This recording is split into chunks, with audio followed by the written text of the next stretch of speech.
حیات جاویدہ تعلیم قرآن سمریاں ہے، میرا دارالعما تعلیم قرآن سمریاں ہے، امیر کارواں تعلیم قرآن سمریاں ہے، ہمارا پاس با تعلیم قرآن سمریاں۔ اب اس کے بعد میں محمد حذیفہ صلی اللہ علیہ وسلم کو دعوت دیتا ہوں کہ وہ آئیں اور تقریر پیش کریں۔ محمد حذیفہ صلی اللہ علیہ وسلم۔ الحمد لحضرت الجلالہ والنعت لصاحب الرسالہ، اما بعد فاعوذ باللہ من الشیطان الرجیم، بسم اللہ الرحمن الرحیم، انہم فدیۃ آمنوا بربہم وزدناہم ہدا۔ شاعر بے بدل علامہ اقبال مرحوم نے ایک حقیقت اور اپنے درد و کرب کا اظہار اس پیغام کے ساتھ کیا تھا۔ فرمایا تیرے صوفے ہیں افرنگی، تیرے قالی ہیں ایرانی، لہو مجھ کو رلاتی ہے جوانوں کی تناسانی۔ عمارت کا شکوہ خسروی بھی ہو تو کیا حاصل، نہ زور حیدری تجھ میں نہ استغنائے سلمان۔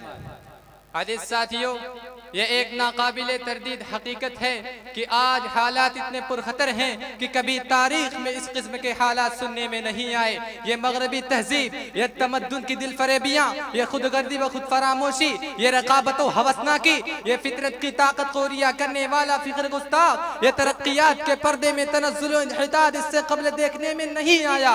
اور پھر یہ قوم و ملت اپنا بہترین تھا اور سیادت و قیادت کو پاکیزہ رکھنے کے باوجود دوسروں کی دستے نگر بنی ہوئی ہے۔ اور خاص طور سے امت مسلمہ کا وہ نوجوان جو ستاروں پر کمندے ڈال دیا کرتا تھا، جو پہاڑوں کو زیر کر لیا کرتا تھا، جس کے آگے بڑی بڑی طاقتوں کی جبھی خم ہو جایا کرتی تھی، جو دریاؤں اور سمندروں میں اپنا راستہ تلاش کر لیا کرتا تھا، جن کے عزم سفر سے چٹانیں چور ہو جایا کرتی تھی، جن میں مریم کی سی عفت، سلیمان جیسی دانائی اور ایوب جیسا صبر تھا، جو صرف اور صرف خدا کے سامنے جھک سکتا تھا۔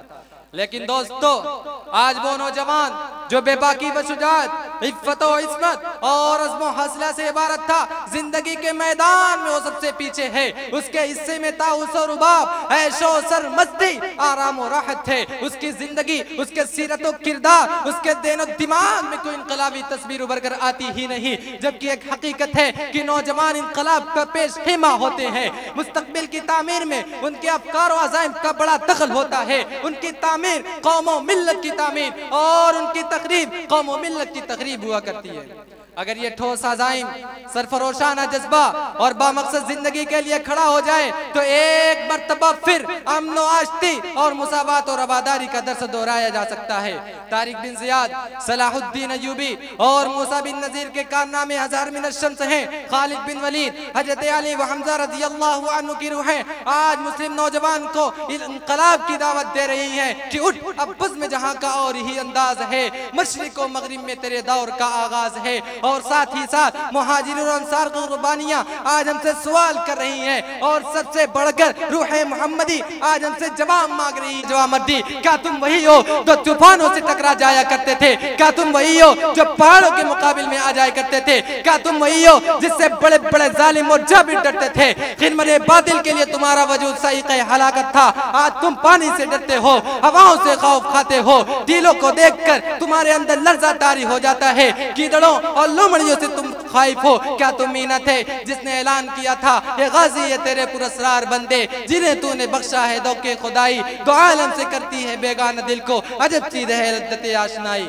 کاش آج کا نوجوان اٹھے، میدان عمل میں آئے اور نئے عزم اور ولولے کو لے کر اٹھے اور اس کار گئے حیات کا مقابلہ کرے، اور جس کے ذہن میں یہ تصور بھی نہ ہو کہ نہیں تیرا نشیمن قصر سلطانی کے گنبد پر تو شاہی ہے، بسیرا کر پہاڑوں کی چٹانوں میں، اور پھر یہ خواب شرمندہ تعبیر ہو، شب گریزہ ہوگی، آخر جلوے خوشی سے یہ چمن معمور ہوگا، نغمے توحید سے۔ وآخر دعوانا الحمدللہ رب العالمین۔